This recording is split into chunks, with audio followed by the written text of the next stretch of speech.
right, hello wine drinking people. Time for more of what I've had to drink yesterday, finishing up our tastings here with Austria, Germany, and Alsace, one of the greatest producers of Alsace domain, Zind Humbrecht. I'll never forget the tasting we did there with Olivier Humbrecht, tasting 24 different wines. These guys produce a dizzying array of different wines, and then you get into their Vintage Tardif and their SGN, Selection Grenoble wines. Just incredible stuff, mind-blowing stuff, and the wines last forever. We started out with the kind of entry-level stuff, the Pinot Blanc, and this is blended with a little Auxerrois, the grape they use in Alsace, and this combination works really well. This Pinot Blanc really fresh and bright, some lovely tree fruit here.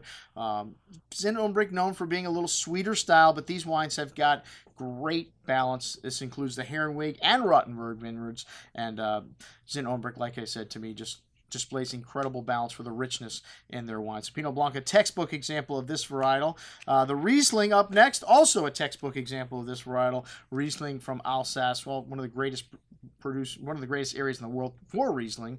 You know, Germany is about 50% Riesling, but when you get into Alsace, even though they grow other varietals, they're still very Riesling-centric here. And this wine has that lovely fresh tree fruit, the peaches, the apples, and little hints of that slate-like minerality showing. This wine's still very young, 2013 showing its primary fruit, but wonderful acidity, wonderful balance, and again, a very rich wine, but also very balanced. The Calcare Pinot Gris, this is grown in the village of Turkheim, and a little higher altitudes, a little less topsoil, resulting in wines of better structure here. This Pinot Gris definitely a little bigger, a little richer than the Pinot Gris we started with. Lemon, lime, citrus fruit, and we have the pretty floral notes here, and a nice long finish. This wine's from the 2012 vintage also, so it's got an extra year in the bottle. And then the Zind, which was one of the more popular wines here, the Chardonnay Auxerrois from the Clos Winsberg vineyard, and this is a high altitude vineyard that also you're going to get cooler climates when you're up there, and a lot of lovely flinty minerally notes to this wine, but it was a real crowd pleaser. Had beautiful fruit,